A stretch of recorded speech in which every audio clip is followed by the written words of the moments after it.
La commune de Figuil est une commune créée par décret numéro 85/455 du 20 septembre 1982.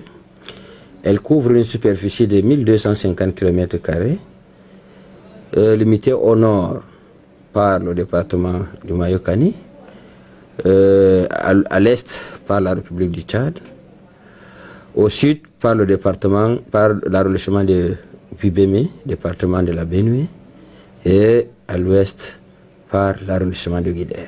Les populations vivent également de l'agriculture, de l'élevage, mais aussi du petit commerce.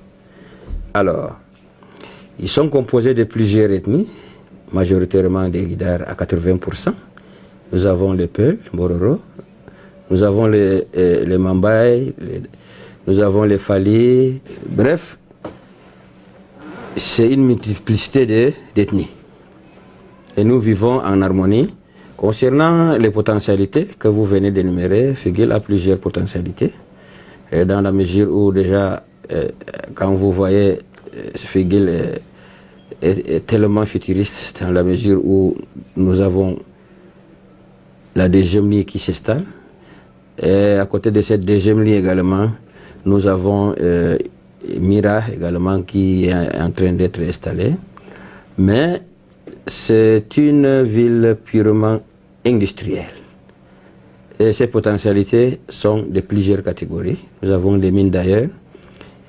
À côté de ces mines, nous avons l'élevage, nous avons l'agriculture. Bref, il y a plusieurs potentialités qui dans la commune de Figuil. Je remercie le Tout-Puissant de m'avoir accordé son souffle de vie depuis que je suis à la tête de cette commune. Concernant les réalisations, elles sont de plusieurs qualités. Nous avons du côté de l'éducation, nous avons pu réaliser plusieurs salles de classe avec des milliers de tables bancs. Nous avons également une multitude de forages, des forages où aujourd'hui les populations ne souffrent pas beaucoup plus des maladies hydriques. Nous avons également réhabilité plus de 100 forages. Là, je me réjouis parce que la réhabilitation, elle est énorme. Du côté de santé, tous les centres de santé de l'arrondissement de Figuil sont aujourd'hui équipés pour que les populations les plus éloignées puissent bénéficier de bons soins. Nous avons également placé au niveau des centres de santé qui ne sont pas encore électrifiés des lampadaires solaires. À côté de ces centres de santé, il y a peut-être plusieurs lampadaires solaires que nous avons essayé de mettre dans le village pour lutter contre l'insécurité grandissante, mais aussi ça permet aux élèves d'étudier. Parce que imaginez, dans les villages aujourd'hui, là où il n'y a pas d'électricité, j'ai toujours la chance de rencontrer un bon nombre d'élèves qui sont là en groupe, qui mènent véritablement dans la paix leurs études et surtout en groupe. À côté de ça, il y a également plusieurs accompagnements, notamment les personnes vivant avec le handicap, qui est très important parce qu'elles se sentent souvent rejetées et nous sommes obligés de les appuyer, sans oublier les mototaxis. Parce qu'en réalité, à chaque fois, nous avons des sensibilisations avec ces gars et Dieu merci à Figuil, leur organisation est de bonne qualité. Nous souhaiterons, pourquoi pas, un hôpital de référence. Parce que vous voyez, Figuil est en train de grandir. En cas d'une situation pathologique, il faut évacuer quelqu'un à une centaine de distance, c'est-à-dire à Garoua. Vous voyez, c'est très bien. Donc nous avons besoin d'un centre, d'un hôpital de référence.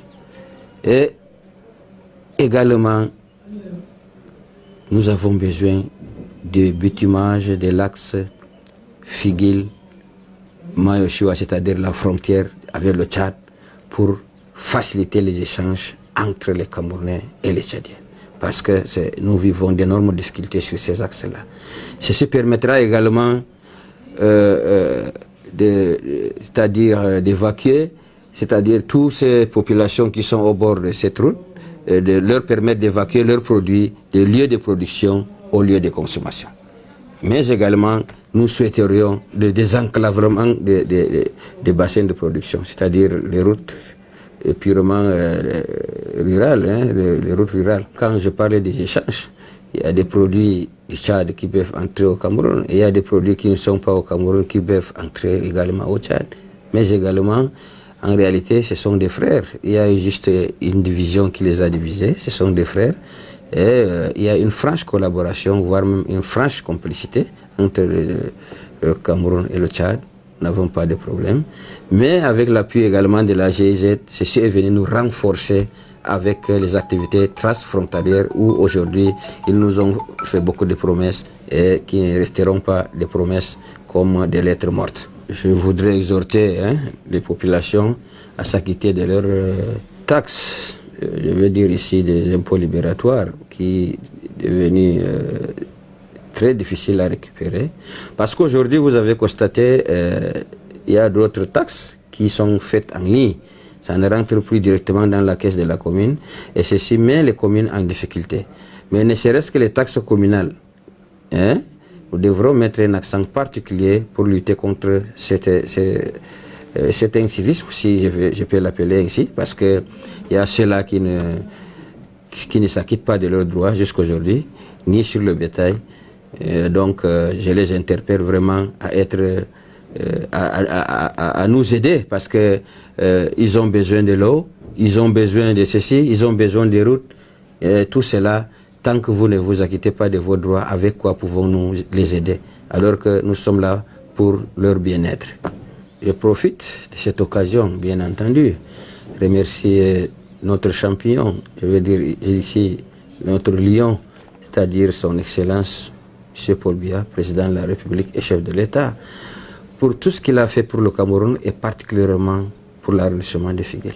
Parce qu'il a assez appuyé l'arrondissement de Figuel dans les ouvrages pour dire que qui dit merci reste les mains tendues.